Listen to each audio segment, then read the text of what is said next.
magulang natin, Diyos Ama, anak ng salita niya,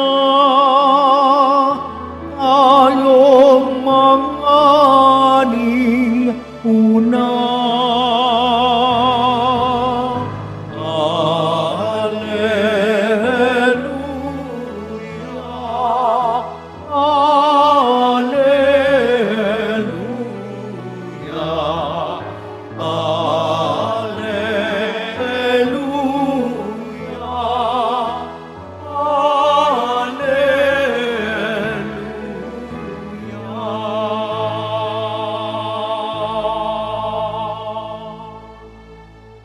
Sumainyo ang Panginoon.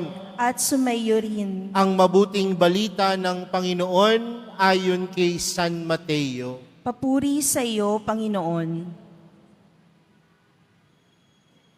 Noong panahong iyon, nang dumating si Jesus sa ibayo, sa lupain ng mga Gadenero, sinalubong siya ng 2 lalaki galing sa libingan. Sila'y inaalihan ng mga demonyo at napakababangis, kaya't walang mga has dumaan doon. Pagdakay sumigaw sila, "Ano ang pakialam mo sa amin, anak ng Diyos? Naparito ka ba upang pahirapan kami nang hindi pa panahon?" Sa di kalayuan ay may malaking kawan ng baboy na nanginginain, at namanhik sa kanya ang mga demonyo. "Kung kami palalayasin mo, bayaan mo kaming pumasok sa mga baboy na iyon." Sinabi ni Jesus, "Humayo kayo." Kaya't lumabas sila sa 2 lalaki at pumasok sa mga baboy. Ang buong kawan ay biglang sumibad ng takbo tungo sa bangin. Nahulog sa lawa at nalunod. Patakbong umuwi ng bayan ang mga tagapag-alaga ng kawan, at pagdating doon ay pinamalita ang lahat ng bagay, pati ang nangyari sa mga inalihan ng demonyo. Kaya't lumabas ang buong bayan upang salubungin si Jesus. Pagkakita sa kanya, ipinamanhik nilang siya'y umalis sa kanilang lupain. Mga kapatid, ang mabuting balita ng Panginoon. Pinupuri ka namin, Panginoong Hesukristo. Magsiupo muna po ang lahat. Hindi po natin matatanggi, mga kapatid, na may paraan ng Diyos na kumilos sa ating buhay. At minsan, ang napapansin lang natin na paraan ng Diyos ay yung mga magagandang bagay. Pero kapag hindi na maganda sa tingin natin ang nangyayari sa ating buhay, tila sinasabi natin, hindi ito paraan ng Diyos. Ano pong ibig sabihin nito, mga kapatid?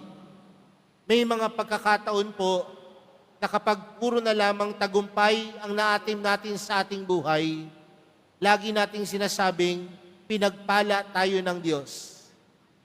Pero oras na tayo ay mahirapan, oras na tayo ay humarap sa pagsubok ng buhay, ang lagi nating sinasabi, pinarurusahan ako ng Diyos.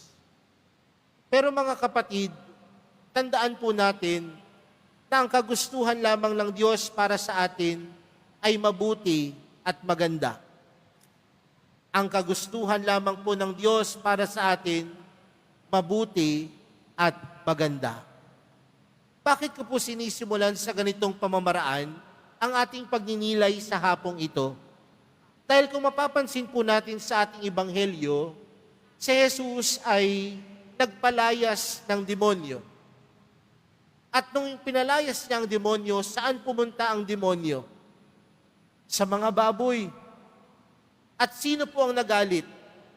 Ang mga taong nag-aalaga doon sa baboy. Ang mga taong nakikinabang doon sa baboy.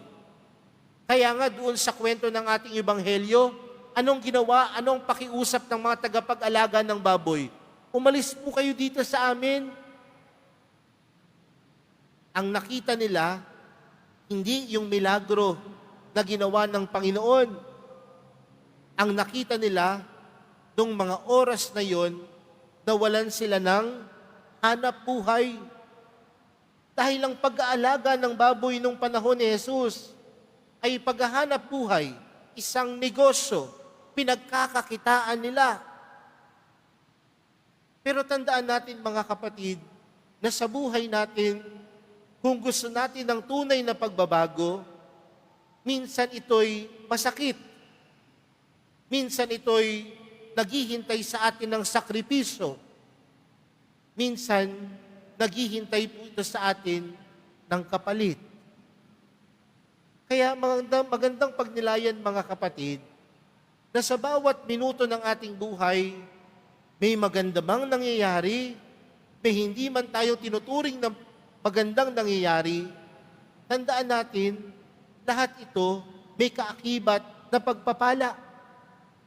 Lahat po ito may kaakibat na biyaya.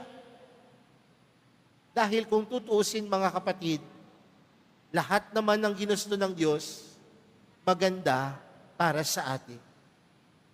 Walang ginugusto ang Diyos na pangit sa atin. Walang minimithi ang Diyos na makasasama sa atin. Ang lahat ng minimithi ng Diyos, maganda, mabuti, kaaya-aya para sa atin. Huwag lang natin makita ang tagumpay ng buhay. Dahil minsan, sa pait ng buhay, sa unos ng buhay, diyan pa tayo tinuturuang mas magtiwala. Sa mga hirap ng buhay, diyan pa tayo natututong mas maniwala sa kakayanan ng Diyos. Mga kapatid, imulat natin ang ating mga mata. Huwag tayong maging kagaya ng mga tagapag-alaga at may-ari ng baboy, kundi imulat natin ang ating mga mata na laging ang kagustuhan ng Diyos maganda at mabuti. At kung ito'y maganda at mabuti, tayo ay Kanyang pagpapalain ng Kanyang biyaya. Mga kapatid, anuman ang mangyari sa ating buhay, maganda man, may unos man, may pangit man, may tinuturo to sa atin, at ang tinuturo sa atin, walang minimithi ang Diyos na masama, pangit sa ating buhay. Ang kagustuhan lamang ng Diyos para sa atin, maganda at puno ng biyaya. Amen.